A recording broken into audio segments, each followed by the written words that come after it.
আপনারা সোনারপুর থানার আধিকারী? হ্যাঁ, ইনার বিরুদ্ধে অভিযোগ, আপনারা এখানে এসে প্রোটেকশন দিচ্ছেন। যে অভিযোগ জানিয়েছে তার বাড়িতে গিয়ে আপনারা একটা সিভিক ভলেন্টিয়ার পর্যন্ত বসাননি। নামিয়ে তো দিয়ে গেল, নিশ্চয়ই পুলিশ প্রশাসন নামিয়ে দিয়ে গেছে। হ্যাঁ, আপনাদেরকে এখানে নামিয়ে দিয়ে গেল। যার যে অভিযোগটা করলেন একজন অভিযোগকারিনী, আপনারা তাকে কোনো প্রোটেকশন দিচ্ছেন না। একটু আগে তার সাথে কথা বললাম, তার উপর থ্রেট আসছে। যার বিরুদ্ধে অভিযোগ আপনারা তার বাড়ির সামনে প্রোটেকশন দিচ্ছেন, বাড়ি প্রোটেকশন দিচ্ছেন। যার বিরুদ্ধে অভিযোগ শোনা যাচ্ছে সে নাকি এলাকা ছেড়ে পালিয়েছে, তাই প্রোটেকশনটা কাকে দিচ্ছেন? তার বাড়িকে? আইন শাসন কিছু আছে? মানুষ কি ভাববে আপনি আমাদেরকে বলুন তো। সোনারপুর থানার পুলিশ আধিকারিক আপনারা, যারা অভিযোগ জানালো তার বাড়ির সামনে একটা সিভিক ভলেন্টিয়ার পর্যন্ত ডিপ্লয় করুন তো, কিছুই নেই ওখানে। একটা পুলিশ আধিকারিককে বসান, যার বিরুদ্ধে অভিযোগ তার বাড়ির সামনে পুলিশ আধিকারিক দাঁড় করিয়ে রেখে দিয়েছেন, বন্দুক নিয়ে দাঁড়িয়ে আছেন। কি সে কার থেকে বাড়ি বাজাচ্ছে? বাড়ি তো তালা দিয়ে বন্ধ করে রেখে দিয়েছে।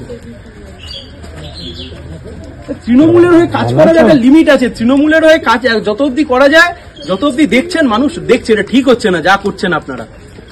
অভিযোগ জানালেন একজন অভিযোগকারিনী, একদম যাকে মানে একটা হুমকি দিলে কালকে অভিযোগটা হয়তো তুলে নেবেন, আপনারা তাকে প্রোটেকশন দিচ্ছেন না, ভিকটিমকে প্রোটেকশন দিচ্ছেন না, অ্যাকিউজকে প্রোটেকশন ছেড়ে দিন, অ্যাকিউজদের প্রপার্টি প্রোটেকশন দিচ্ছেন। লজ্জার বিষয়, লজ্জার বিষয়। আর সকাল থেকে প্রোটেকশন, সকাল থেকে ভোর 5টা থেকে, ভোর 5টা থেকে এখান থেকে পুলিশ প্রোটেকশন। এই ওইখানে চলো, ওখান থেকে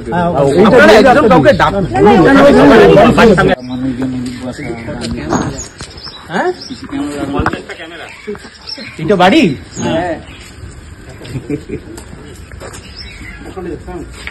কোথায়? ওদিকে নীল কালারের করা আছে ওইখানে। হ্যাঁ, ওই দুটো জায়গায়, ওই দুটো জায়গায় বিচার হতো। উকিল ছড়া জজ সাহেব ওই। হ্যাঁ, আমাদের থেকে আমাদের বাড়ির সামনে। ওই যে না, ভালো আছো? ভালো আছি গো। কেমন আছো? ভালো বাড়ি বানিয়েছিস? ওর বাড়ি এই, ওর বড়দা ভোলা,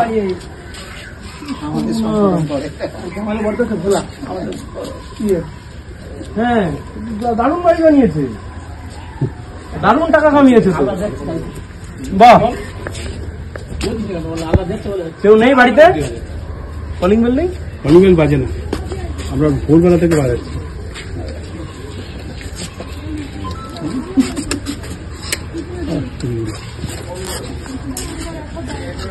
এমএন সিপিএম এর তরফে সায়ন ব্যানার্জি ইতিমধ্যেই জামাল হোসেনের বাড়ি দেখে, প্রাসাদোপম বাড়ি দেখে অবাক হয়ে গিয়েছেন।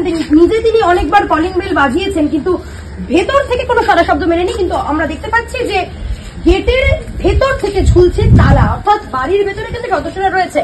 ইতিমধ্যেই সায়ন ব্যানার্জি আমরা দেখতে পাচ্ছি তিনি কথা বলবার জন্য বারবার কলিং বেল বাজাচ্ছেন, কিন্তু কোন রকম সারা শব্দ মিলছে না। কথা বলার চেষ্টা করবো সায়নদের সঙ্গে। কেউ আছেন ভেতরে?